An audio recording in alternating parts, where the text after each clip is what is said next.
Казан шәһәре татар телендә белем бирүче 27-нче гимназиядә Геннадий Михайлович Макаров кунакта. Ул безнең фольклор белгече һәм билгеле Татарстанда билгеле шәхес. Без 3нче сыйныф укучылары белән елдан-ел төрле бик шәхесләр белән очрашу үткәрәбез. Алар арасында безнең Галимҗан Гыйльманов, Ленар Шәйев, Роберт Миңнуллин кебек язучылар да булды. Ни өчен кирәк соң безгә бу чаралар? Бүгенге көндә мәктәпләрдә дәрестән тыш чаралар күп үткәрелә. Шул чараларны балаларга исләрендә калырлык, телләрен яхшыртырлык иттереп үткәрү өчен безгә төрле өлкәләрдә эшләүче шәхесләр кирәк. Шул шәхесләр белән очрашу, балаларның киләчәгендә төрле уңышларга ирешү өчен төрле сәнгать эшлеклеләре, әдәби белгечләр, алар безгә үзләренең әсәрләре, үзләренең эш нәтиҗәләре белән таныштырып, безне киләчәккә өметләндерәләр. Аларга бу очрашуларга килеп, безнең балаларыбыз белән очрашканнар өчен бик зур рәхмәтне белдерәсебез килә.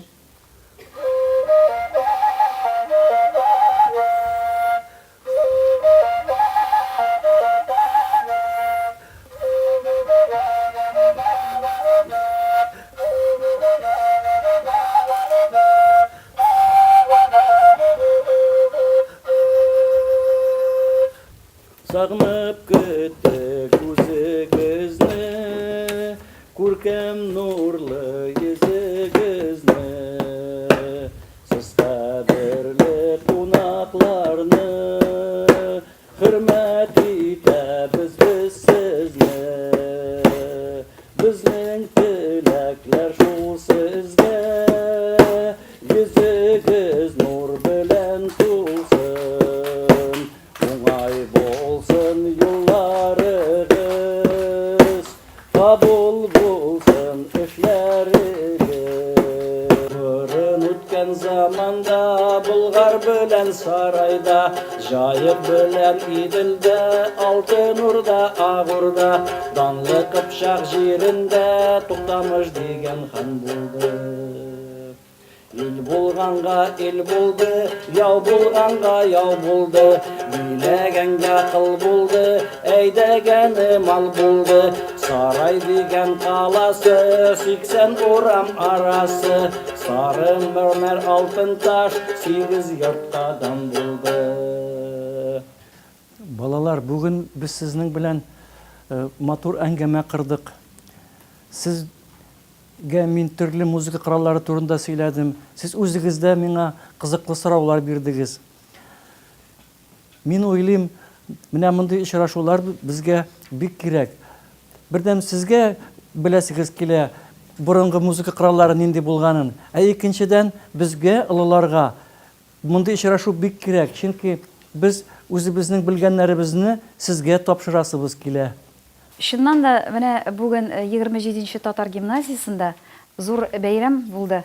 Безгә кунакка килде Геннадий Михайлович Макаров, ул безнең фольклорчы, Татарстан Республикасының атказанган сәнгать эшлеклесе, бик таныклы шәхес. Бу очрашуларны оештыру бик зур әйбер дип әйтер идем мин. Без ата-аналар комитеты менә шушы 3нче А сыйныфы классы әни-әниләре исеменнән Геннадий Михайлович Макаровка бик зур рәхмәтебезне әйтәсебез килә. Һәм нәтиҗәсе бик матур. Ни өчен дисәгез, без үзебезнең балаларыбызны фәкать татар мөхитендә тәрбияләргә телибез. Алар шуннан да рухи азык алалар менә шундый очрашулардан. Алар матур татарча шигырьләр сөйлиләр. Алар матур иттереп җырлыйлар. Менә шушы очрашулар күбрәк булсын иде дип, без шушы очрашуларда еш үзебез дә катнашырга тырышабыз. Инде бу балаларга бик зур дәрес дип, бик зур белем дип әйтер идем. Балаларыбыз саф татарча сөйләшәләр, борынгы горыф-гадәтләрне беләләр. Шулай ук аларның сыйныф бүлмәсендә шундый бер стенд әзерләнгән. Анда ул безнең милли хәзинәләребез дип атала. Шушы стендка шулай ук күргәзмәдә оештырылган. Ул күргәзмәдә бик күп борынгы әйберләр урнаштырылган. Әйтәсем килә, менә шушы юнәлештә без бу тәрбияне әлбәттә алып барырга тырышабыз һәм киләчәктә дә ышанычыбыз зур. балаларыбыз безнең борынгы горыф-гадәтләребезне, шулай ук борынгы уен коралларын һәм шундый таныклы шәхесләрне күреп, белеп үсәрләр дип ышанабыз.